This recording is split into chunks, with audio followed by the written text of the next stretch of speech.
Hi everybody, this is Summer here. I just want to talk to you all a little bit about the Holocaust. Our novel study that we are going to be doing the week after, we're going to start the week after spring break. So next week is spring break. The week after that, we're going to start our novel study, our book study, which I'm really excited about. Actually, I have my book right here. It's one of my top 5 favorite books, and it's called Number the Stars by Lois Lowry. If you see this little circle, it actually won awards. It's a really good book, and I think you all are going to really enjoy it. But before we even get to that, I wanted to cover the time frame this story takes place, and it takes place during the Holocaust. And the Holocaust, I'm sure you're wondering, what is that? And maybe you've heard of it before. But the Holocaust took place in Europe, and it was from 1933 to about 1945, and it was where about 6 million Jews were killed just for being Jewish, just for being them. And if you think about that, we know many Jewish people today, right? Some of you might be Jewish, you might know Jewish people. I know some of our teachers here are Jewish. I know Mrs. Nadell is Jewish. Mrs. Tyler's husband is Jewish. So all good people and kind people. And just like now, the people we know, back then, these Jewish people, they didn't do anything wrong. They were chosen to be killed just for being Jewish. And what happened was, in Germany,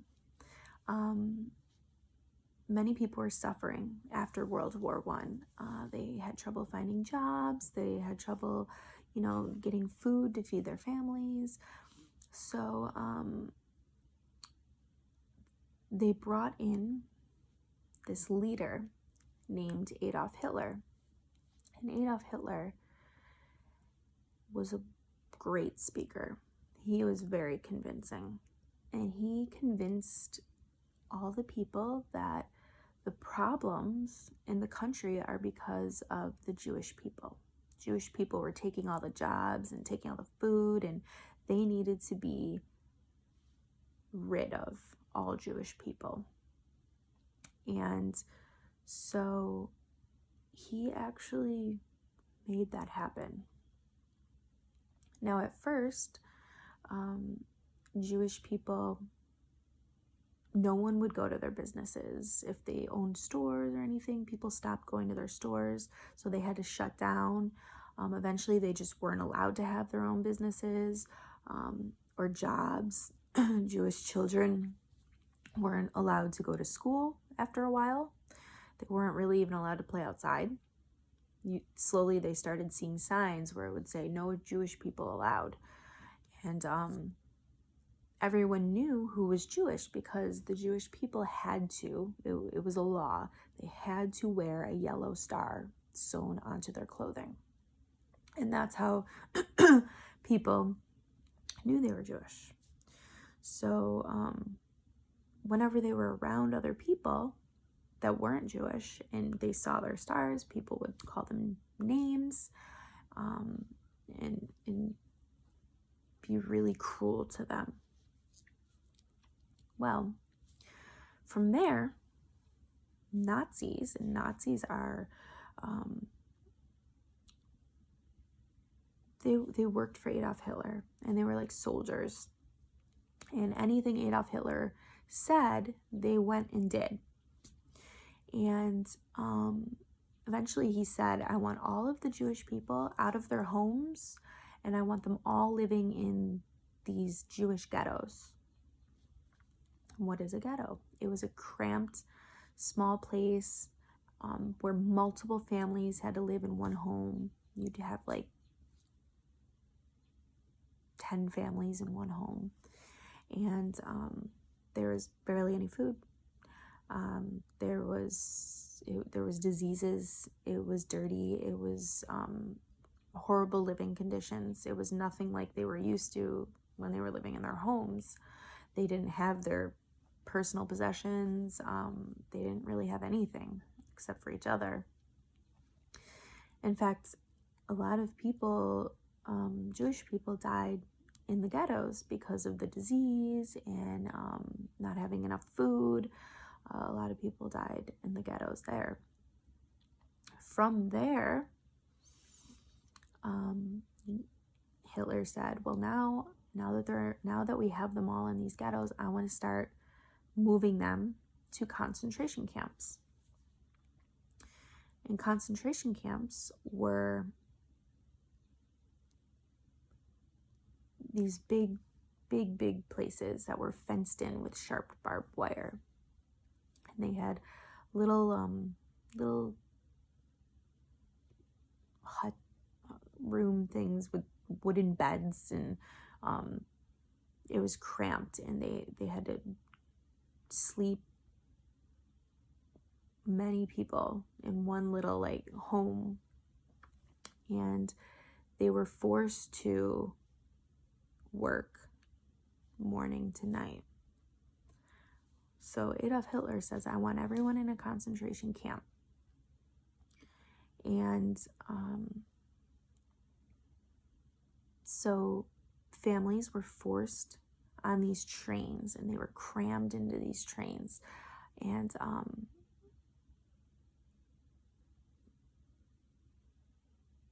when they got off the trains, many people never saw their family members again.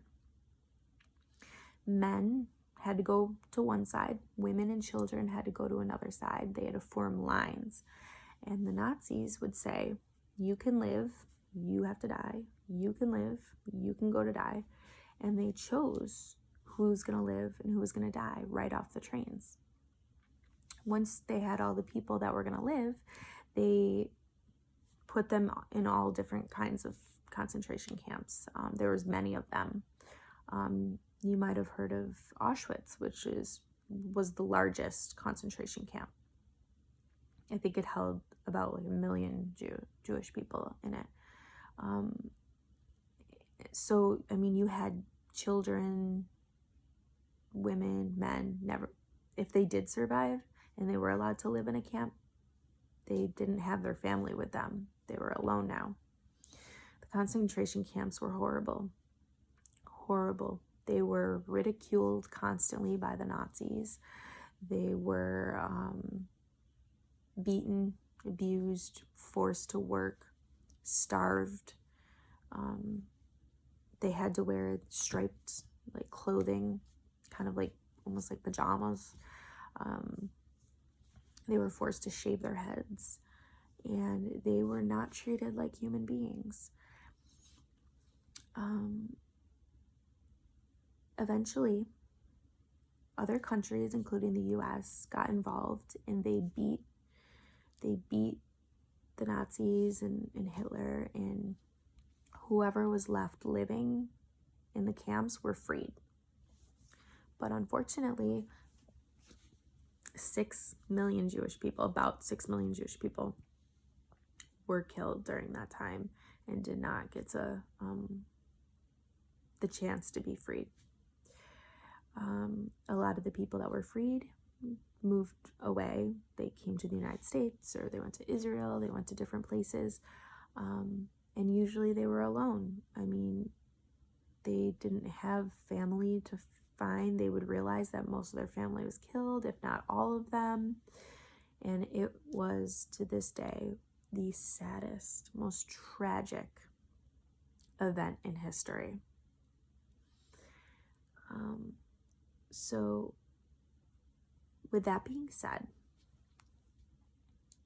I have attached a Holocaust gallery walk, and I just want you to go through it. And there's a little speaker on the first page, so if you click the speaker, it is you can hear like each slide is read if you have trouble reading it, or you could read it on your own. But if you have trouble reading it, you can just click the sound button, and it's the whole presentation like read aloud to you, so you can hear it.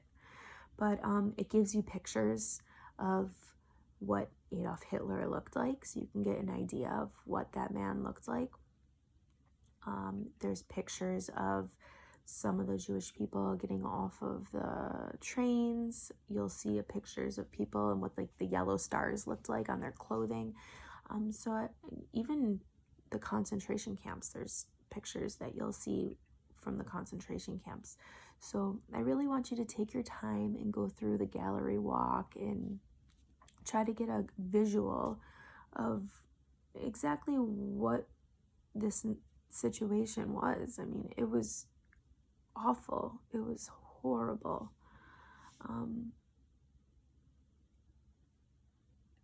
And then from there, I have a little video that I want you to watch, and it's of kids interviewing people they know or their grandparents that survived the Holocaust. And some of you might know, you might have grandparents or great grandparents that survived it, because it wasn't that long ago. It was before my time, but it wasn't that long ago. Some of you might have grandparents, great grandparents that survived it. And the video is the children interviewing the survivors, and it's very interesting to hear survivors speak. I was lucky enough to meet a woman who survived. She was Jewish, and her family was taken to a concentration camp, and her name was Mina Brenman. And I actually included it. It's the last slide of the gallery walk. It's a picture of me and her, and she lost her whole family. They were all killed.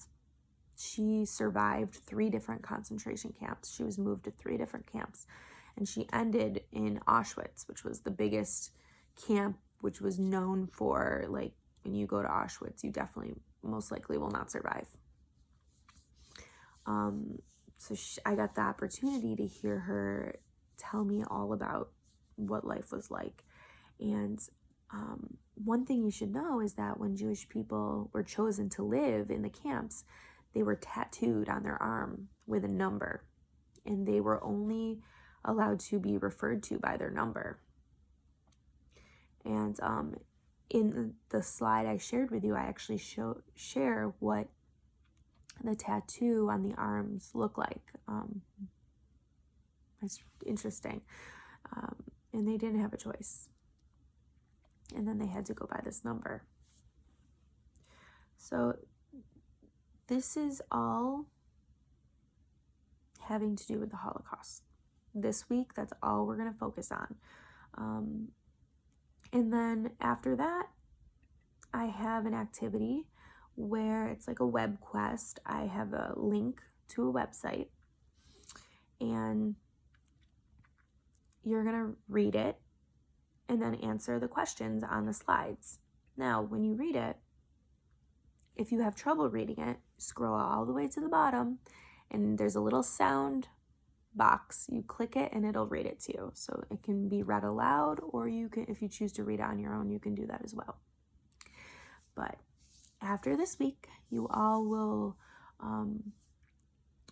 know a little bit more about the Holocaust, and we can get into our story, because it's really important. If you understand the Holocaust, then you'll understand more of what's going on in our novel, which I definitely can't wait to start. All right, well, enjoy, and I hope that you all take your time and do your best job. Bye.